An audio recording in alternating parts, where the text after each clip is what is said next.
రెడ్డి మాట్లాడుతున్నారు. ఇప్పుడు లైవ్ చూద్దాం.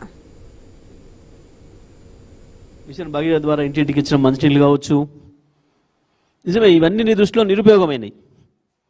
ఎందుకంటే ఇంట్లో దేంట్లో కమిషన్ రాదు కదా, నీకు కమిషన్ వచ్చే పనులు చేస్తేనే ఉపయోగపడేవి. ఇవన్నీ ప్రజలకు ఉపయోగపడేవి, ప్రజల జీవితాల్లో వెలుగులు నింపేవి. అందుకే నీకెందుకు అవి నచ్చుతలేవు. హైదరాబాద్ డెవలప్మెంట్ మీద పెడదామా చర్చ? నువ్వు చర్చ పెట్టినా పెట్టకపోయినా జూబ్లీహిల్స్ ప్రజలు దానిపైన ఓటైపోతున్నారు రేపు. అది నీకు భయం అవుతుంది. జూబ్లీహిల్స్ ప్రజలు ఏ ఇంటికి పోయినా ఈ కులం ఆ కులం, ఈ మతం ఆ మతం, ఈ వయసు ఆ వయసు అనే ఏ తేడా లేకుండా అందరికందరూ ఏకగ్రీవంగా కేసీఆరే కావాలి, మళ్ళీ కేసీఆరే రావాలి.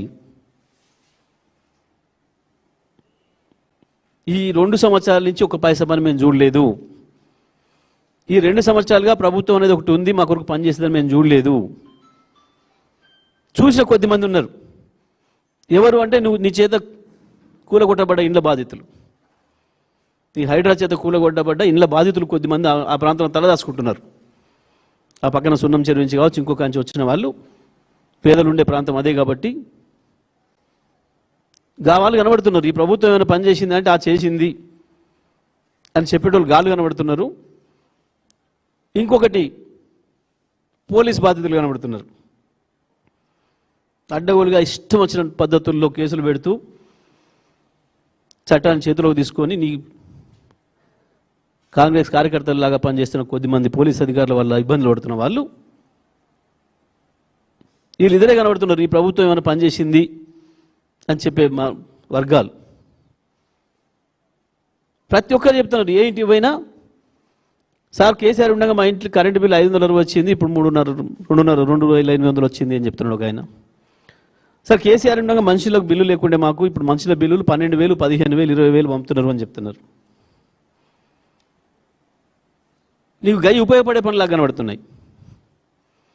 ఇంకా దరిద్రంగా తను చేసింది చెప్పుకోవడానికి లేక కేటీఆర్ ఏదైతే ఛాలెంజ్ చేస్తుండో అభివృద్ధి మీద పదం మాట్లాడదామని మా చంద్రబాబు నాయుడు చేసిండు, మా రాజశేఖర రెడ్డి చేసిండు.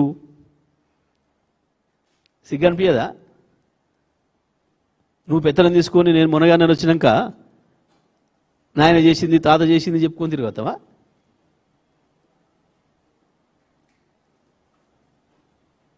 పైగా నిజమైన వాళ్ళ మొదటి నుంచి అందులో పుట్టి పెరిగినోడా అంటే నోటికొచ్చిన బూతులు. ఈ రాష్ట్రంలో దేశంలో ఎవరు తిట్టిన తిట్లు రాజశేఖర రెడ్డిని, సోనియమ్మని తిట్టింది అయినా. సోనియమ్మ నాడు బలిదేవత కనపడ్డది, రాజశేఖర రెడ్డి రాక్షసులాగా దుర్మార్గుడిలాగా కనపడ్డాడు ఈయనకు. ఇప్పుడు మరొకసారి దేవుడు అయిపోయాడు. ఇంకా ఆశ్చర్యం ఏంటంటే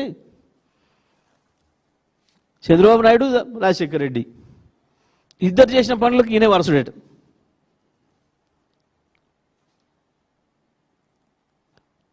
అసలు పోలిక పొంతనేమన్నా ఉందా మాట్లాడితే? జూబ్లీహిల్స్ ఉప ఎన్నికల్లో నువ్వు ప్రస్తావించాల్సిన అంశాలు ఏంటివి?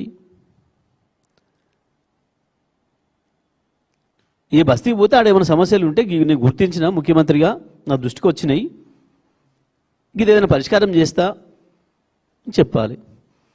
ఇంకా పెద్ద అబద్ధం